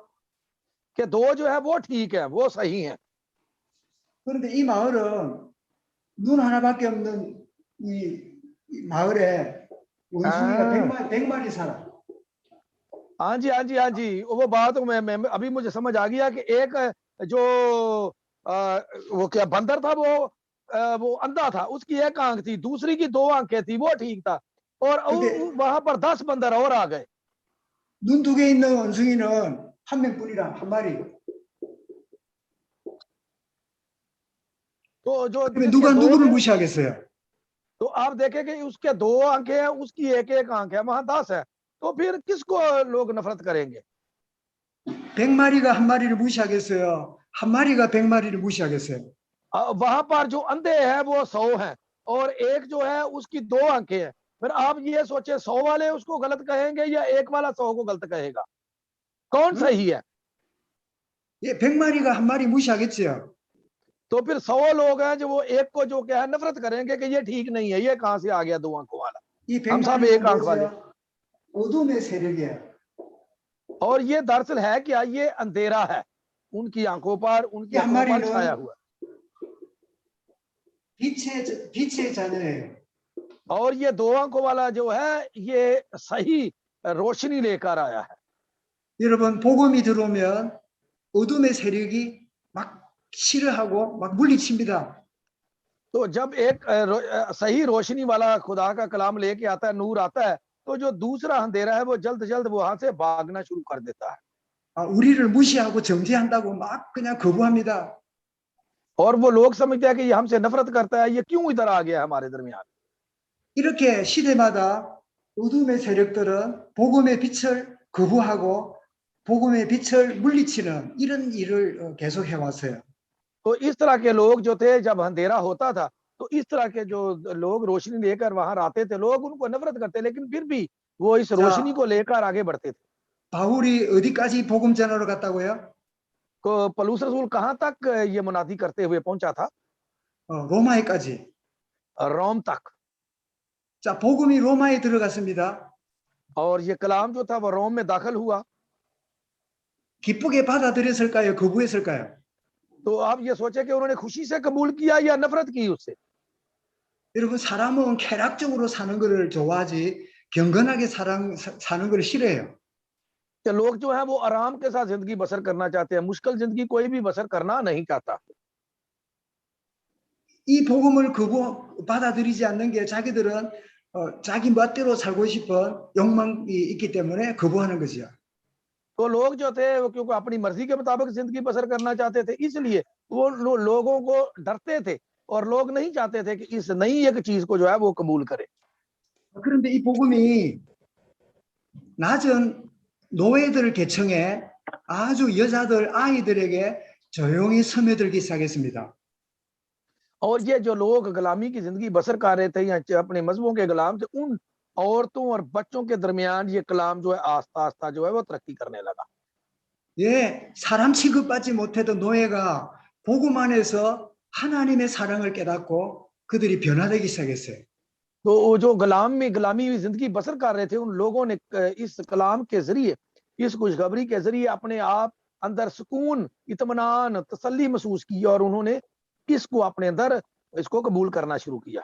남자들에게 부수품처럼 당했던 여자들이 복음 안에서 진정한 하나님의 은혜 가운데 변화되기 시작했어요. और जो लोग थे उन्होंने अपने आप को मसीह की इस कुदरत के अंदर, इस कलाम के अंदर अपने आप को तब्दील होते, सुकून महसूस इसके अंदर किया। 그리고 태어난 아이들을 마음대로 죽이고 없애도 되는 그 시대에 아이들을 존중하는 생명 존중의 사상이 복음 때문에 그들에게 이제 스며들기 시작했어요. तो उस वक्त लोगों को ये पता नहीं होता था कि ये हमारा बच्चा जिंदा रहेगा या मर जाएगा, इसके साथ क्या होगा, लेकिन इस खुशखबरी के वसीले से, गॉस्पल की वसीले से उनमें एक नई जिंदगी आई, उनको नई जिंदगी मिली। जो नए बच्चे पैदा हो रहे, उनको भी एक नई उम्मीद पैदा होगी उनके लिए। 자, 여러분 보십시오. 아이들이 자랍니다. तो इस तरह बच्चों की परवरिश की गई। 10대가 되고 20대가 되겠죠. तो वो 20 से 30 साल तक पहुंचे। 이 아이들이 자라면서 뭐가 됩니까? तो जब ये बड़े हो जाएंगे तो फिर ये क्या बन जाएंगे? 예, 공무원이 되고 군인이 되고 정치인이 되겠지요. और वो जेल में जो है वो क्या उसे कहते हैं, फौजी बन जाएंगे, कोई ऑफिस में काम करेंगे, या कोई दफ्तरों में अच्छे ओहदों पर पहुंच जाएंगे। 점점 로마 사회가 이 복음으로 변화되는 역사가 일어나기 시작합니다. और ये था कि आस्ता आस्ता रोम को तब्दीली के लिए ये जो तारीख थी वो चल रही थी। 그때 이 로마의 황제들이 기독교를 박해하기 시작합니다. 특히 10명의 황제가. तो उस वक्त हम देखते हैं कि जो वहां के हुक्मरान थे, उन्होंने और लोगों को क्या करना किया, अजीतें देने शुरू कर दी कि इनको खत्म किया जाए वरना ये तो बड़ा मसला बन जाएगा। 예, 10명을 제가 다 소개하지는 않겠습니다. कि मैं 10 किस्म के लोगों को जो है वो थोड़ा बहुत आपको तारफ करवा सकता हूँ। 성경에 नावा 있는 2명이 있지요. तो 10 में से 2 का जिक्र जो हमें बाइबल में भी मिलता है, 네로 황제입니다. और वो नीरू का खानदान था। 이 네로가 아주 기독교를 박해합니다. और ये नीरू जो था ये मसीहों के बड़े खिलाफ था। 로마에 대화재 사건이 벌어졌습니다. और हम देखते हैं कि वहां पर रोम में इसने एक जो आग बड़ी लगाई थी, वो आग भी लोगों को खत्म करने के लिए हुई थी। 기독교인이 불질렀다고 그렇게 기독교인을 박해하는 구실로 삼았습니다. आग खुद लगाकर लोग कहता था कि इन मसीहों ने आग लगाई है, लिहाजा इनको कत्ल किया जाए, खत्म किया जाए। 예, 사자의 먹이가 되게 하고 또 십자가에 죽이고 화형시키는 이런 끔찍한 이렇게 박해를 했습니다. और उन्होंने उनको शेरों के आगे भी डाला और सलीबे भी दी, मुख्तलिफ अजीतें जी थी, उनको तकलीफें दी, उनको मसीहों को दी गई। 그러다 결국은 네로는 국민의 신망을 잃고 원로원의 계리로 왕위를 잃어버리고 나중에는 69년에 자살을 하고 맙니다. तो हम देखते हैं कि आस्ता आस्ता इन लोगों ने जो बादशाह का उसके खिलाफ नफरत पैदा हो गई, लोग उसको छोड़ते चले गए और उन्होंने एक नई तर्ज जिंदगी जो है वो शुरू कर ली। 이때 바울과 베드로가 네로 황제 통치하에서 로마에서 순교한 걸로 우리는 그렇게 짐작합니다. तो हमें यह भी पता चलता है कि इसी खानदान के लोगों ने जब वो पलूस रसूल और पतरस वहां थे, उन दोनों को शहीद भी इन्हीं के खानदान ने करवाया था। 그런데 또 한 명의 황제가 있는데요. 도시미안 도미티누스라는 황제가 있습니다. 다시 목사님, 이름이 무엇입니까? 도시미안 황제. 도시미안? 도시미안. 도미티안. 도미티안 황제. हाँ जी, दुमतिया जो दुमतियस था, दमातियस उनका भी एक खानदान था। 이 황제는 황제가 신이라고 황제 숭배 사상을 강조한 황제였어요. और ये समझते थे कि वो भी एक देवता है, तो इनका भी एक खानदान चला है। 그 당시에 이 화산이 폭발한다든지 메뚜기 재앙이 일어나면 로마의 신을 기독교인들이 화내게 만들어서 이런 일이 벌어졌다. 그러면서 기독교를 박해했어요. तो ये जो दमेसिस जो लोग थे, ये खुद एक देवता थे, समझते थे कि हम देवता बन के आए। और जब वहां पर मेंढकों की वो क्या उसे कहते हैं, टिड्डियों की जब वहां पर एक लानत आई, तो वो लोग समझते थे कि ये मसीहों की वजह से आई है, क्योंकि ये गलत खुदा को मानते हैं, इस खुदा देवता की माने तो फिर ये लानत उन पर ना आए। 예, 기독교인들의 재산을 몰수하고 교회의 헌금을 빼앗아가고 교회를 불지르는 이런 끔찍한 박해를 했습니다. और हम ये भी देखते हैं कि उस वक्त फिर उन्होंने चर्च वालों को जीते दी, उनके जो जितने भी चंदा वगैरह था सबको वो उठाकर ले जाते थे। 예, 맹수와 결투를 시키고요. और उनको मुख्तलिफ अजीतें देते थे। 교회 지도자들을 산으로 들로 추방시키고 और उनको पहाड़ों में ले जाकर मुख्तलिफ उनको कत्ल कर दिया जाता था। 바로 이 도시미안 황제가 사도 요한을 밤모섬에 유배시킨 황제가 이 바로 도미티안입니다. और यही वो लोग खानदान है जिन्होंने यूहन्ना को भी आखिरी वक्त में जो वहां से निकाला था। 근데 놀랍게도 황제의 사촌 동생도 예수 믿는 신자들이 되어서 그 주변에 믿는 사람들이 막 일어나기 시작했어요. तो उसके खानदान में भी एक उसका छोटा भाई था, जहां पर उन्होंने मसीह को कबूल किया और इनके खानदान में फिर मसीहत का जो है वो काम शुरू हुआ। 이때 많은 신자들이 핍박을 피해 가지고 저 동굴에 골짜기에 가서 카타콤에서 신앙생활하는 그런 일들이 벌어집니다. तो हम देखते हैं कि उस वक्त रोम के अंदर गारों के नीचे, जमीन के नीचे लोग निकाल कर गारे वहां पर जिंदगी बसर करते थे। वो भी हमें हिस्ट्री रोम की अब तक याद है कि किस तरह लोग जमीन दोज गारों में रहकर उन्होंने मसीहत को कबूल किया और साबित कदम रहे। 그들은 그 카타콤에서 신앙을 이렇게 파수하고 제자 운동하는 그런 시간을 조용하게 보내게 됩니다.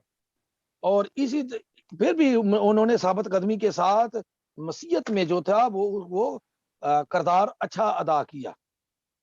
여러분 그러다가 나중에는 오겠습니다만은 드디어 313년이 되었을 때 313년 콘스탄틴이라는 황제가 기독교를 이제 공인 박해가 끝나는 시대가 와요. 313년에. 언제 목사님 다시 313년에 콘스탄틴이 1300 313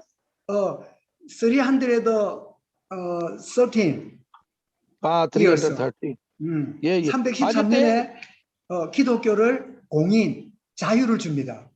हाँ जी, उस वक्त फिर कॉन्स्टाइन एक नाम का बादशाह आया था और 313 में उन्होंने मजहबी आजादी उनको अता की मसीहियों को। 여러분 신앙의 자유를 찾는데 250년이라는 시간이 걸렸어요. तो इसके लिए आप देखें कि कितना वक्त जो है उनको 300 साल लग गए इन काम के लिए। 여러분 어제 종교개혁이 인정받는데 몇 년 걸렸다 했죠? तो पिछली दफा कल भी मैंने आपको बताया था कि कितने साल लगे थे हमें ये मजहबी आजादी। 예, 1517년에 종교개혁이 일어나가지고 1648년에 인정받았으니까 130년 걸렸댔죠? ये यार 1513 में ये काम शुरू हुआ था और 1648 में जाके मुकम्मल हुआ था और मजहबी आजादी जो मार्टिन लूथर ने दिलवाई थी वो उसमें 135 साल लगे थे। 그러나 여러분 사도 시대에 신앙의 자유였는 데는 250년이 걸렸어요. तो हम देखते हैं कि यहाँ पर जब शागिर्द कर रहे थे मनादी तो उस वक्त भी 200 साल जो थे लगभग उनको लग गए थे। 거의 250년 동안 카타콤에서 햇빛도 보지 못하고 좋은 물도 먹지 못하니까 카타콤에서 수많은 사람이 죽어서 그 카타콤의 무덤이 되었어요. तो हम देखते हैं कि उनको ना तो वो बेचारे जो थे उन्हें अच्छी क्योंकि अंदर रहते थे उन्हें रोशनी नजर आती थी ना उनको कुछ अच्छे खाने पीने के लिए मिलता था फिर भी इन हालात में भी जाने देकर 200 साल 250 साल लगे तब जाकर उन्हें मजहबी आजादी वहां पर मिली। 그들은 앞을 보지 못했기 때문에 시력을 잃어버린 사람이 많았어요. 빛을 तो हम 보지 देखते 못했기 हैं 때문에. इसलिए कि लोगों को कुछ पता नहीं था कि क्या करना है इस तरह के लोग भी वहां पर बहुत थे। 여러분 생각해 보세요. 여러분 시력이 안 보인다면 얼마나 답답하겠어요. तो आप देखें कि अगर आपको कुछ नजर ही नहीं आता तो फिर आप क्या कितनी मुश्किल होगी क्या कर सकते हैं। 갑자기 소경이 됐다 때 얼마나 여러분 힘들겠어요. तो आप देखें कि जब आंखों में आपकी कोई वो नेजे मार दे और आपको अंधा कर दिया जाए सडनली अचानक तो अंधा कर दिया जाए तो फिर आप क्या करेंगे। 그러나 그들은 앞을 보지 못하는 것 때문에 하나님께 감사했어요. लेकिन फिर भी उन्होंने खुदा का शुक्र अदा किया कि तकलीफ में होते हुए भी उन्होंने खुदा का ही शुक्र किया कि खुदा ने हमें बचाया है। 아니 시력을 잃어버리고 소경이 되는데 감사할 일입니까? तो क्या आप देखें ये शुक्रगुजारी की बात है कि उनकी आंखें निकाल दी गई हैं और अंधा कर दिया गया तो ये शुक्रगुजारी की बात क्या है। 그들은 감사했어요. लेकिन फिर भी उन लोगों ने खुदा का शुक्र ही किया। 나를 위하여 십자가 죽으신 주님을 위하여 내 시력을 드리는 것도 감사하다. तो उसने कहा कि ऐ मसीह तूने हमारी खातर सलीब पर जान दी अगर तेरी खातर मुझे आंखें भी देनी पड़ी हैं तो कोई बात नहीं ये भी तेरा शुक्र है। 쓸데없는 전쟁에 나가서 죽는 사람도 많은데 복음 때문에 내 눈을 드릴 수 있는 거 하나님께 감사한 일이다.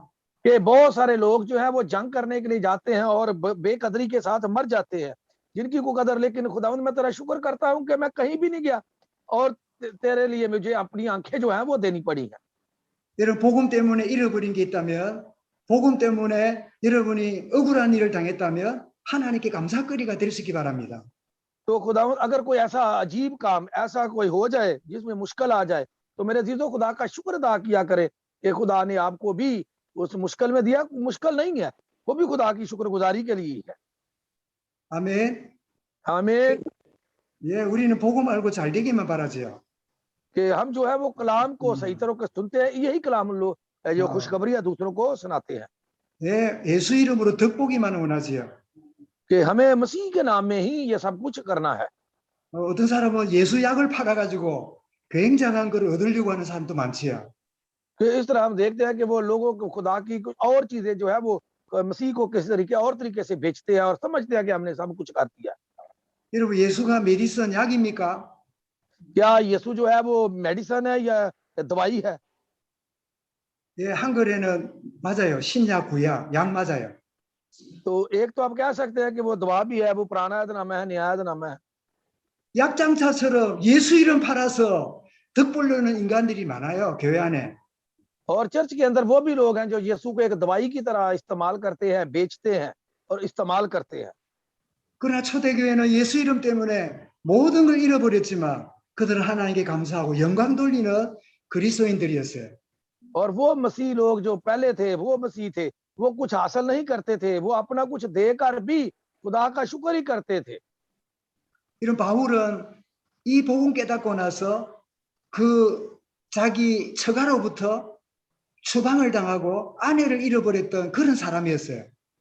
कि हम देखते हैं कि पौलुस रसूल जब उसने मसीह को और हर चीज भूल के हर चीज छोड़ दी, सिर्फ अपनी जिंदगी जो है मसीह के नाम पर उसने लगाई। 여러분 인도에 복음 전한 선교사 아시죠?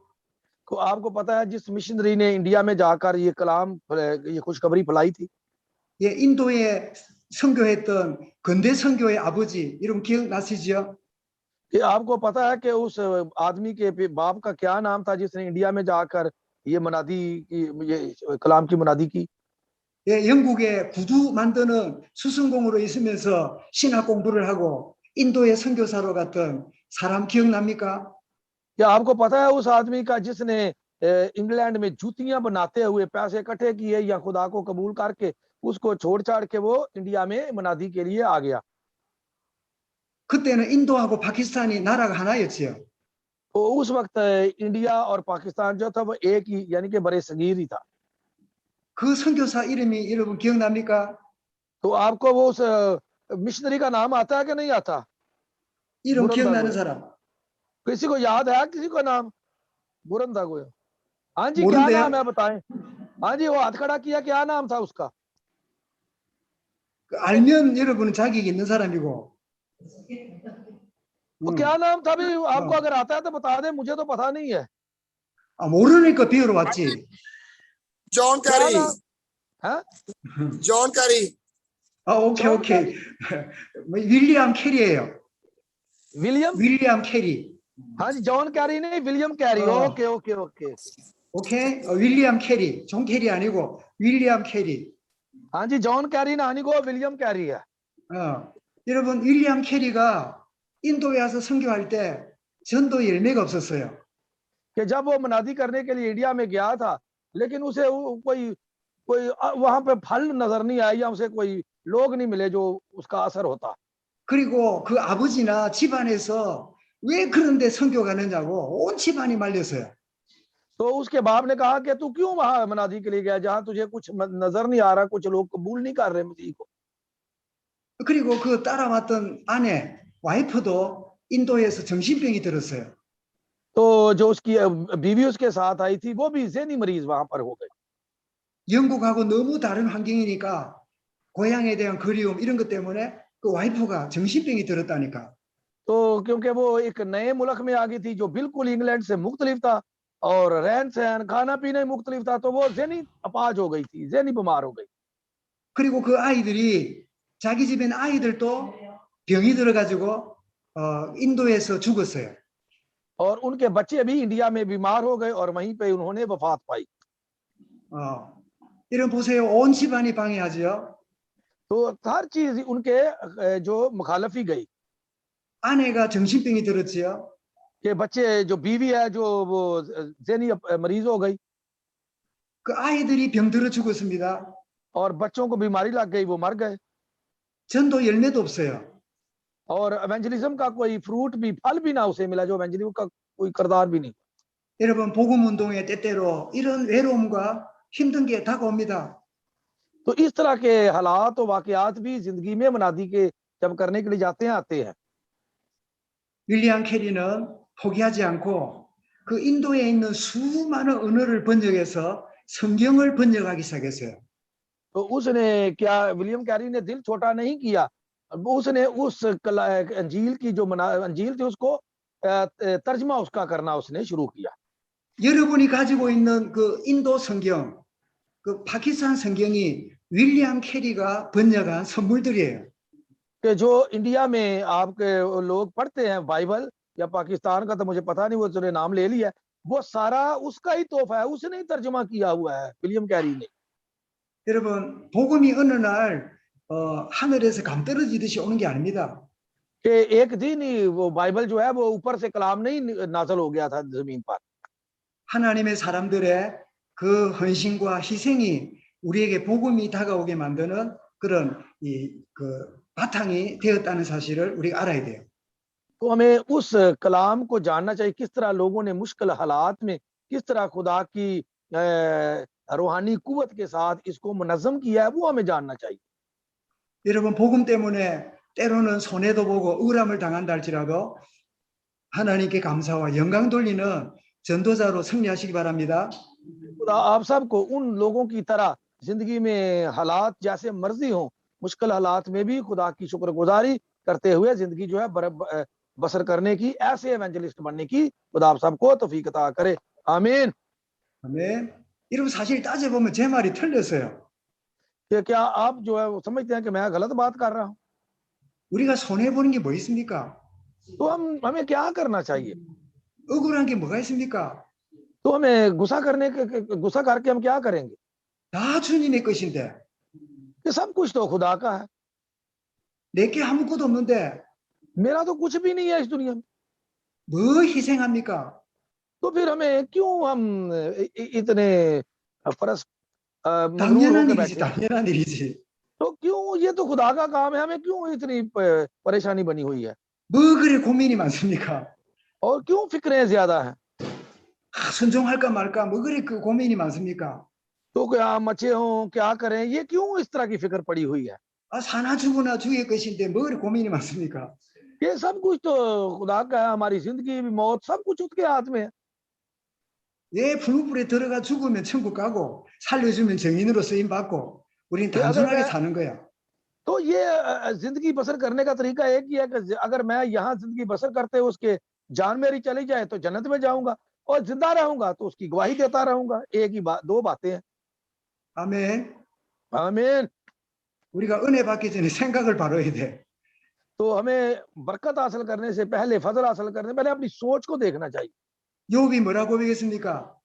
अय्यूब ने किस तरह ये गवाही दी है 주신 자도 하나님이고 कि देने वाला भी खुदा है 가져가신 분도 하나님이니 और लेने वाला भी खुदा है, 나는 하나님을 찬송할 뿐입니다.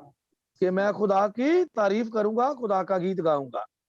아니 아무것도 없어도 괜찮을 뻔했는데 영원한 생명 얻었잖아. कि हमारे पास तो कुछ भी नहीं था, उसने हमें हमेशा की जिंदगी अता की, इससे बड़ी चीज और हम क्या सकते हैं? 구원의 축복을 받았잖아. और हमने निजात की बरकत हासिल की है।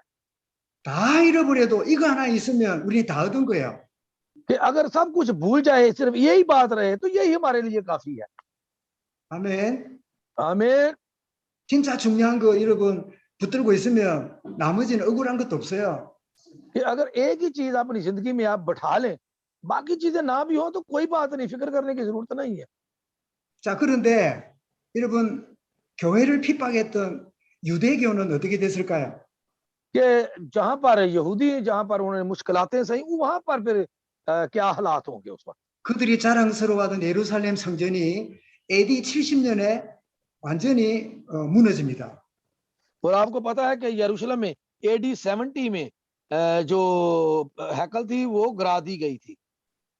그 멸망 직전에 예루살렘을 보면요, 펠릭스라는 총독이 알비누스라는 그 총독이 굉장히 욕심을 많이 부립니다. तो हम देखते हैं कि उस वक्त जो फिलिप्स जो बादशाह था, उसने उस वक्त वहां पर क्या किया था, वो जो रोम पर, यरूशलेम पर कब्जा किया और वहां पर वो हैकल को गिराया था। 백성들을 너무 괴롭혔어요.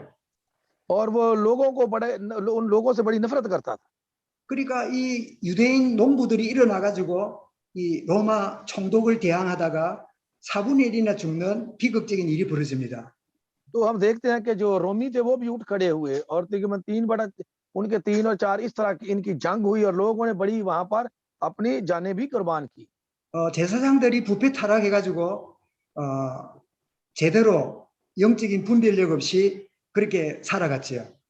और हम देखते हैं कि जो वहां के कायन थे वो भी पस्ती में गिर चुके थे, उन्होंने भी रूहानी तौर पर लोगों की वो खिदमत ना की, उनको रूहानी तौर पर मजबूत ना किया, इस तरह वो भी अपनी जान की बाजी हार गए। 그 대표적인 대제사장이 누구냐니까 바울을 신문했던 아나니아입니다.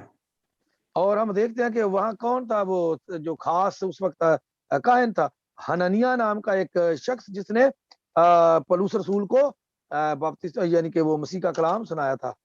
자, 예루살렘에 멸망하는 원인이 어떤 원인이 있었는가 하면요. 가이사라라고 하는 지역의 유대인들이 반란 사건을 일으킵니다. तो हम देखते हैं कि कैसरिया में एक बड़ा जो तूफान उठा इन चीजों का कि जो लोग मसीह को कबूल करते जो नहीं करते थे। 헬라인들이 유대인 시민권을 달라고 하니까 그거를 허용했어요.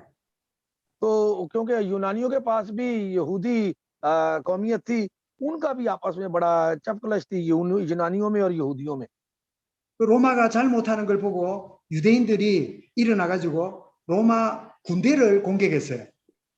तो क्योंकि रोमी बड़ा जुल्म करते थे इसलिए उन्होंने आस्ता आस्ता उनकी फौज से बाहर निकलना शुरू कर दिया।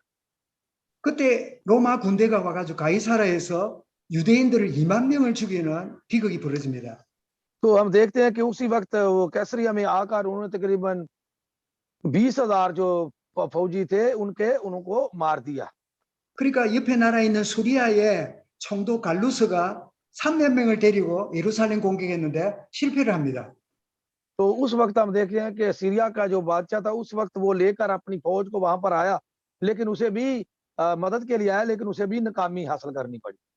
그래서 네로 황제가 베스티안 장군에게 6만 명의 군사를 주면서 예루살렘을 공격하라고 6만 명의 군사를 보냅니다. तो नेरो ने वहां पर क्या कहा कि दूसरे लोगों को अपने साथ मिलाकर उन्हें कहा कि आप जो है वो इस्राएल का मुहासरा करें और हमारे साथ जो है मिलकर जंग लड़े। 예루살렘을 완전히 로마 군대가 포위를 합니다.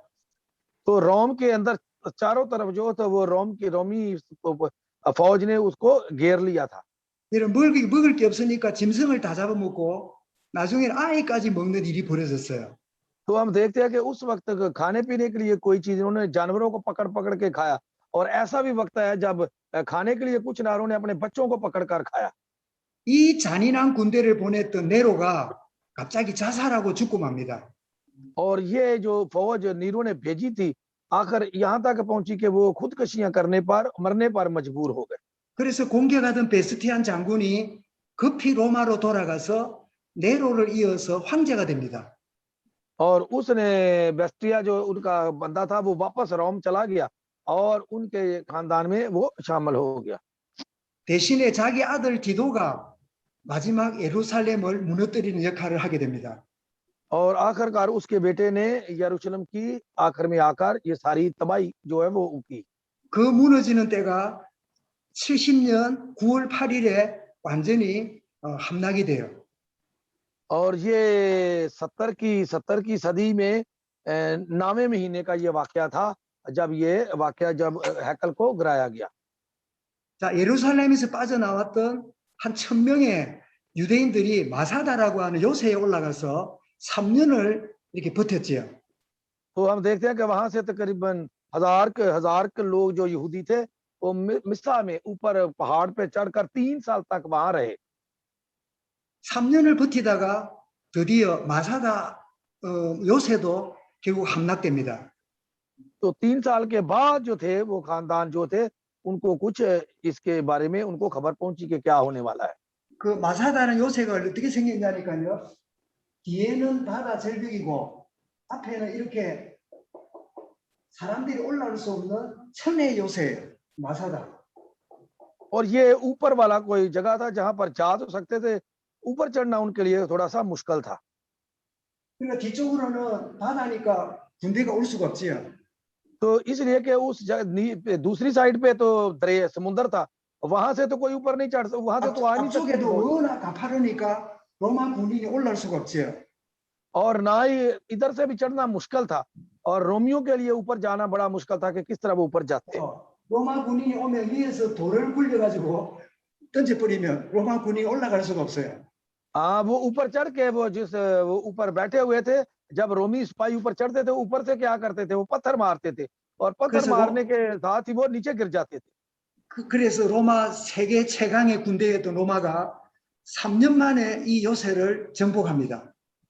और 3 साल के बाद जाकर उन्होंने इस टॉप टापू पर कब्जा किया। 저 요새를 어떻게 정복했을까요? तो किस तरह उन्होंने इस टापू पर कब्जा किया? 1번 드론을 띄웠다. कि पहली जो बात थी कि उन्होंने 드론. किसी 2번 핵무기를 쏘았다. तो दूर से उसने उन पर जो थे नेज़े के साथ या तीर कमानों के साथ हमला किया। 3번 전투기를 띄웠다. तो फिर उन्होंने वो आग के वो फेंकते नहीं ऊपर से, जो आग लगा के तीर फेंके जाते थे, वो 어떻게 했는가 아는 사람? कि कोई भी हो सकता है कि उसको समझ आ गई है बात की। 네, 말해보세요. हाँ जी, 응? 잘 모르겠다. हाँ जी, आप बताएं कि समझ आ गया कि नहीं आई? 뭐라 그래? 손든 사람 뭐래? हाँ जी, 아, क्या 못 कहना 봤다고. चाहते 아, हैं? 못 봤다. 정답이다. आपने देखा है 나도 कि 못 नहीं देखा? 봤다. 나도 못 वो 봤어요. फाता, वो 나도 못 फाता 봤어. वो फाता को। 그런데 어떻게 무너뜨리는가 하는 내가 읽었어요. 어떻게 또 했는가 मैंने 하면 어떻게 했는가 하면 흙을 이렇게 쌓았어요. तो उन्होंने नीचे क्या की, सबसे पहले क्या की, उन्होंने जो नीचे जमीन थी उसमें अंदर मट्टी भरनी शुरू की ताकि 예. मट्टी ऊपर आ जाए। 6만 명의 군사들과 수많은 노예를 끌어와 가지고 흙을 가지고 요새만큼 평지를 만들었어요. 이렇게. और तकरीबन 60,000 लोग वो लेके आए गुलाम, और उनके साथ उन्होंने इस जो नीची जगह थी, कुआं था, इसके अंदर पहले उस खाई को उन्होंने मट्टी से भरा सारी को। 3년 동안 흙을 가지고 평지를 만들었어요. तो उन्होंने 3 साल उसमें मट्टी भरते रहे और ऊपर यानी कि सड़क बना ली, पुल बना लिया। 드디어 이른 아침에 이 말을 탄 로마 군인들이 이 마사다에 가봤어요. तो वो जो 3 दिन के वो थे वहां पर, उन्होंने जब सड़क बनाई, सुबह को उठे, सब जो फौज थी वहां पर दाखिल हो गई। 900명이 넘는 마지막 유대인들이 흙을 싸서 올라오는 걸 보고 전날 저녁에 그들이 모여서 이렇게 결의를 합니다. तो जब उन्होंने देखा कि ये मट्टी तो ऊपर आ गई है, ये अब हम पर कब्जा कर लेंगे, तो फिर उन्होंने इस तरह का एक प्लान या मंसूबा बनाया 우리가 로마에 잡히면 포로로 팔려가고 노예로 팔려갈 거다. कि हम सब जो अगर हमें वो पकड़ के ले गए तो रोम में हमें वो गुलाम बनाकर ले जाएंगे 우리 아내들은 창녀로 팔려갈 거다. और वो हमारी औरतों को भी बेच देंगे 우리 아이들은 고아가 될 거다. और हमारे बच्चे हैं वो यतीम हो जाएंगे। 그러니 우리는 전부 다 자살하자. और इसलिए हमें सबको पहले, इससे पहले कि ये सब कुछ है, चलो हम सब मिलकर खुदकशी कर लेते हैं। 그래서 제비를 뽑았어요. तो उन्होंने एक चीज को उठाया। 마지막 한 남자가 제비에 뽑혔어요. तो उसने वो छड़ी उठाते हुए एक आखिरी जो आदमी है, उसने बात कही। 그래서 제일 먼저 아이들을 죽였어요. तो उन्होंने कहा कि सबसे पहले जो है वो बच्चों को मारा जाए। 그리고 아내들을 죽였어요. तो फिर उन्होंने कहा कि पहले फिर औरतों को मारा जाए। 그리고 마지막 제비 뽑힌 사람이 나머지를 다 죽이고 나서 자기도 자살했어요. तो उसने कहा कि जो आखिर जो जिसको चुना गया था कि क्या करना है, वो उसको उसने क्या किया कि सबको मारकर उसने खुद भी खुदकशी कर ली। 로마가 정복했다고 가보니까 모든 사람이 자살한 시체로 누워 있는 거예요. तो जब रोमी सिपाही वहां पर पहुंचे तो उन्होंने देखा कि सब ने खुदकशी कर ली, सब तो मरे पड़े हैं। 유대인의 어떤 그 자긍심을 우리가 느끼게 하지요. तो हम इनकी छोटी सी इस मिसाल को देख तो सकते हैं, सोच भी सकते हैं इनके ऊपर। 유대인들의 민족성도 단합된 모습을 느끼기도 하지요. तो हमें यहाँ पर यहूदियों की हालत भी नजर आती है कि वो किस किस्म की उन्होंने उस वक्त मुश्किल जिंदगी बसर की है। 그러나 여러분 언약의 관점으로 보세요. लेकिन अगर बरकत के जरिए, खुदा की रूहानी आंखों के जरिए हम अगर इसे देखें, 복음을 거부했던 유대인들, कि जो लोग इस कलाम को जो दूर भागते थे, जो नफरत करते थे कलाम, 교회를 핍박했던 유대교, और वो यहूदी जो चर्च वालों को सताते थे, 거기 본부였던 예루살렘 성전, और वो जो हैकल इतनी बड़ी यरूशलेम में बनी हुई थी, 다 무너지고 말았어요. तो वो सब गिरा दी गई, सब कुछ खत्म हो गया। 여러분, 하나님은 종교에 묶이지 않습니다. कि खुदा जो है वो हमेशा मजहब में बंधा रहने नहीं देता। 예루살렘 성전이 무너졌습니다. तो हम देखते हैं कि उसने हैकल की भी सब कुछ, हैकल को भी खत्म कर दिया, तबाह कर दिया। 상상할 수 없는 일이잖아요. और ये कोई छोटा काम नहीं, ये बड़ा अहम और बड़ा काम हुआ था कि हैकल की खत्म कर, हैकल का खात्मा। 예루살렘 성전이 두 번째 무너졌지요. और ये दूसरी बार जो हैकल जो तबाह हुई थी। 첫 번째는 언제 무너졌지요? सबसे पहले कब ये तबाह हुई थी हैकल? 이거 아는 사람 아니면 수업 더 이상 못 한다. हाँ जी, 첫 번째 बताया 언제 जी। 무너졌지요? ये पहली जो हैकल थी वो कब तबाह हुई थी?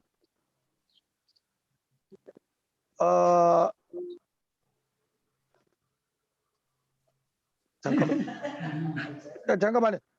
헬라하고 저기 로마하고 서문대 그때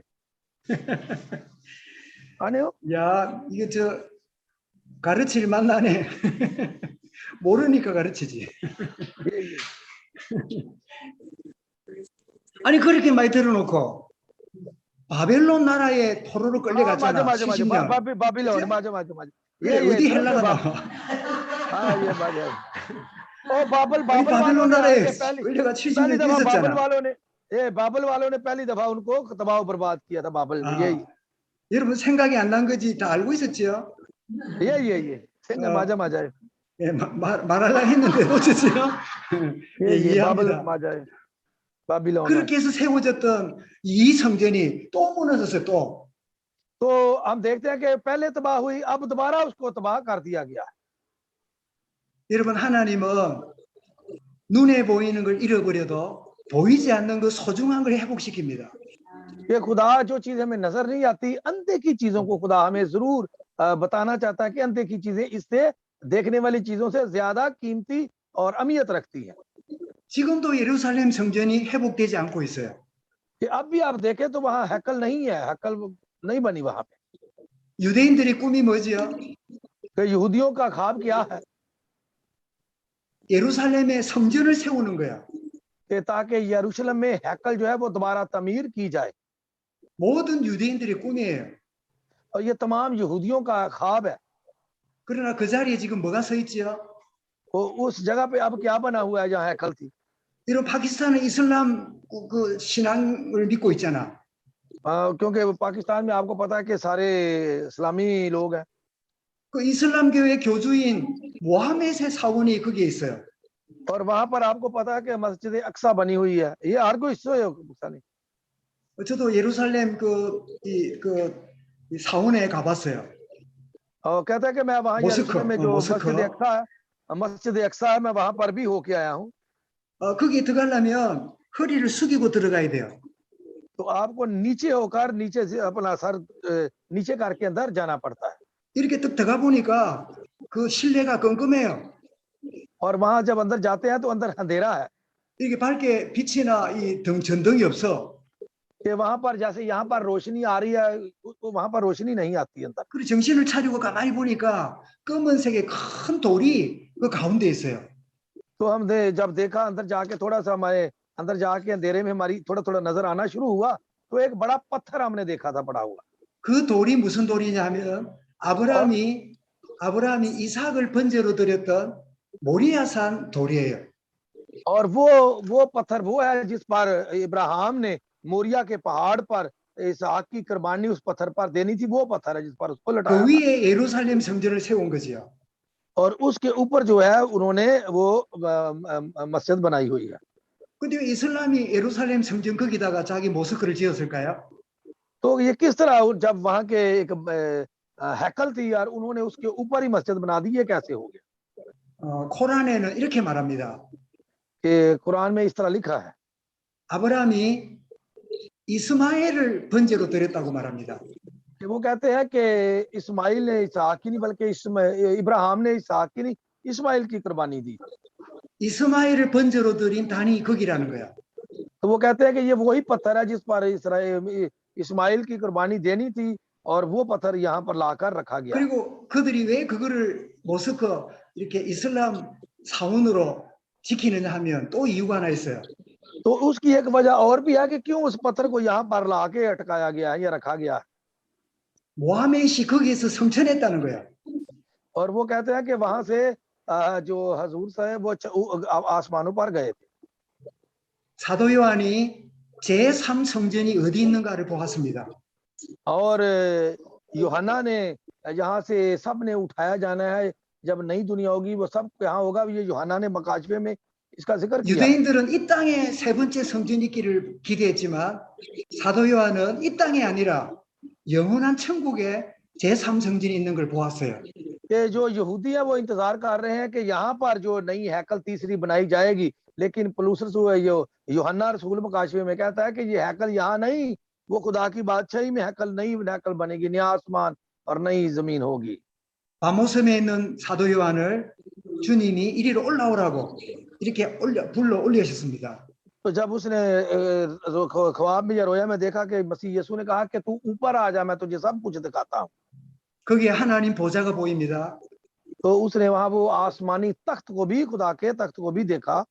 그 오른쪽에 어린 양 대신 그리스도가 계셨습니다. तो उसने एक जगह उस छोटे बर्रे को, जिसने हमारे लिए कुर्बानी दी, उस बर्रे को भी देखा। 그 앞에 24 장로들이 주님을 섬겼습니다. और उसने वो जो 24 बुजुर्ग थे उनको भी वहां पर देखा। 그 단 아래는 복음 때문에 순교당한 수많은 영혼들이 그곳에서 함께 모여 있었습니다. तो उसने वो भी जिनके सर मसीह की गवाही के लिए उड़ाए गए थे, कत्ल हुए थे लोग, सबको, शहीदों को भी वहां उसने उन लोगों को भी वहां पर देखा। 여러분 세 번째 성전은 우리가 주님 앞에 갈 때 우리가 가는 그 자리가 천국이 세 번째 성전이에요. और जब हम मसीह यीशु के सब पास जाएंगे, हमारी तीसरी हैकल जो है वो आसमानों पर मसीह के पास होगी। 예루살렘 성전이 무너지니까 유대인들이 다 흩어집니다. और जब यरूशलेम जो खत्म हो गई, टूट गई, तो फिर ये सब भी तितर-बितर हो गए इधर उधर। 종교 지도자들이 더 이상 교회를 핍박할 수가 없습니다. तो अब जो तो जितने भी उनके लीडर थे, अब वो मसीहियों को जो वो ज्यादा अजीतें नहीं दे सकते थे। 여러분 종교가 무너지니까 복음이 자유를 얻었습니다. तो जब इस मजहब का खात्मा हो गया तो मसीहत को आजादी मिली, ताकि आजादी के साथ मसीह की गवाही दूसरों तक पहुंचाई जा सके। 여러분에게 종교와 틀과 신념이 깨어짐으로 여러분 안에 복음의 자유를 누릴 수 있기 바랍니다. ये खुदा आपको इस मजहब को, इस पुराने फ्रेम को, इस नुक्ते को, गंद को निकालने की खुदा तौफीक अता करे, ताकि आप कलाम में, मसीह में मसरूर रहकर जिंदगी बसर करें। 그 흩어진 유대인들이 회당, 시나고게를 만들어서 곳곳마다 회당을 만들어서 모였습니다. तो जो यहूदी बिखर गए थे, उन्होंने जगह जगह जो है वो इबादत खाने बनाने शुरू किए और वहां अपने काम को शुरू जारी रखा। 그렇게 흩어져 있는 회당에 바울이 찾아가서 제자들을 찾아냈어요. तो पौलुस रसूल भी उन्हीं इबादत गाहों में जाकर शिगिर्दों की तलाश करता रहा। 하나님은 결코 실패하지 않습니다. और उसने खुदा के छोड़ा नहीं या खुदा के अंदर नाकामी को नहीं देखा, 하나님은 손해 보지 않습니다. इसलिए कि खुदा इन छोटी छोटी चीजों को अदालत में नहीं लाता।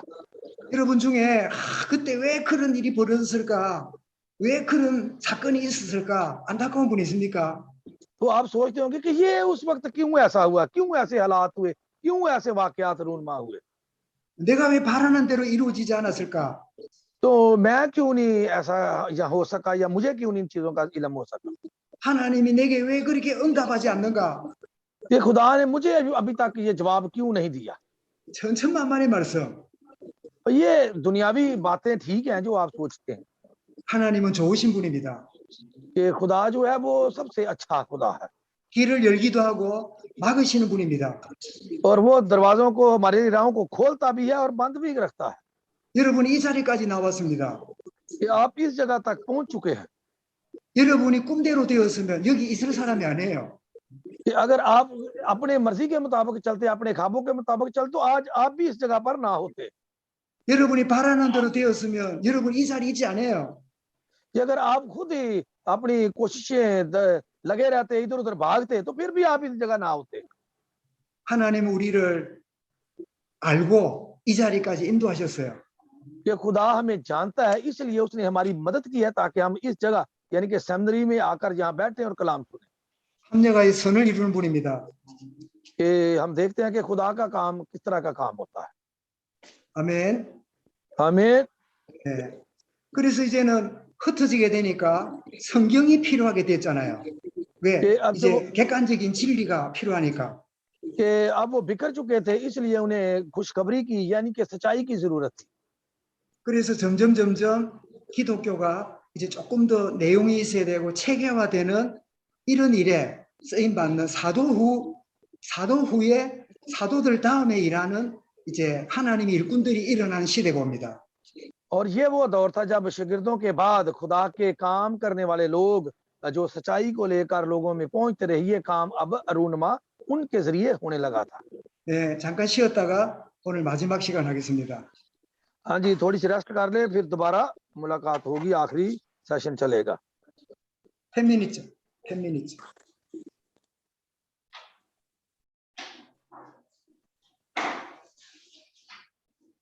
총리이시.